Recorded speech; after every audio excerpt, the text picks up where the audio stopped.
গো চাঁদ বাবা, এমন দ্বারা ধরপড় করে ডেকে এনে ঘরে দৌড় দিয়ে দিলে?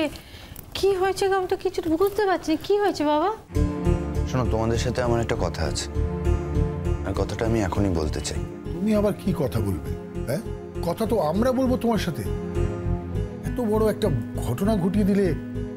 ছি ছি পুপুল, এমন একটা লক্ষ্মীমন্ত বউ থাকতে। ছি ছি পুপুল, ছি। তোমার উপর আমার অনেক ভরসা ছিল চাঁদ বাবা। ভেবেছিলাম তুমি আমার মুখ রক্ষা করবে। এমন ধারে একখান কাজ করলে আমার মুখখানে কতখানি ছোট হয়ে গেল বলে দিইনি? হ্যাঁ,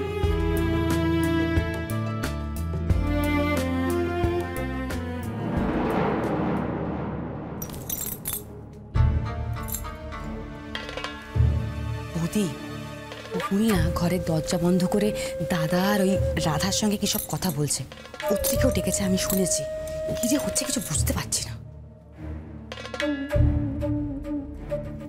কালকে একটা কথা জানলাম, পুপুল নাকি অন্য একটি মেয়েকে পছন্দ করে। এ বাড়িতে তো বাতাসে কথা হয়, সে আমার কানে পৌঁছেছে কথাটা। শোনো, কথাটা না আমার কানেও পৌঁছেছে, আর সেটা শোনার পর থেকে আমার মনটা পুরো ফুরফুরে হয়ে গেছে। আরে কথায় আছে না, ধর্মের কল বাতাসে নড়ে। ওই মেয়েটা ভেবেছিল এ বাড়িতে উড়ে এসে জুড়ে বসে একবারে বসে থাকবে। এদিকে পুকুর ওকে পার্মানেন্টলি এখান থেকে তাড়ানোর ব্যবস্থা করছে। এবার বুঝো কত ধানে কত চাল। শাহানা, ছেলে তো আমার, কথাটা আমাকে বলতে পারতো না? ও বৌদি, এই নিয়ে তুমি মাথা গরম করো না, কত তো শুনতে দাও না কি বলছে। এত আস্তে আস্তে কথা বলছে, কিছু শোনাই যাচ্ছে না।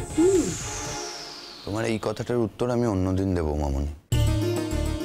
বাবা, তোমায় বলছি, যদি আমায় শাসন করতে হয় তাহলে অবশ্যই করবে, কিন্তু সেটা আজ নয়। বুঝলাম পুপুল, তার মানে তুমি মেনে নিচ্ছ যে আমাদের মা লক্ষ্মী ছাড়াও ওর বাইরে অন্য কোনো মেয়ের সাথে কোনো সম্পর্ক আছে। আপাতত আমি কিছু স্বীকার করছি না, আবার অস্বীকারও করছি না। ইয়ালি করো না পুপুল, সোজা কথা সোজাভাবে বলো। সে তো তোমরাও অন্যের কথা শুনে লাফালাফি করছো, আমি কিছু বলেছি তাতে? তাহলে তুমি কি বলতে চাইছো বলে দেখিনি চাঁদ বাবা? হ্যাঁ, আমাদের নতুন বউ মিথ্যে কথা বলছে। সে কি মিথ্যে কথা বলার মেয়ে গা? হ্যাঁ, আর তুমি তো সেদিন তার সামনে দাঁড়িয়ে কোনো প্রতিবাদ করতে পারলে না। তার মানে যা বলছে তার কিছু তো সত্যি বটে। তার মানে তোমরা আমার কথাটা শুনবে না, তাই তো? অন্য কোনো কথা হলে আমার শোনার কোনো দরকার নেই। তোমার সাথে আবার অন্য কথা কি হবে? কি এমন কথা বলবে যেটা না শুনলে মা বর অশুদ্ধ হবে?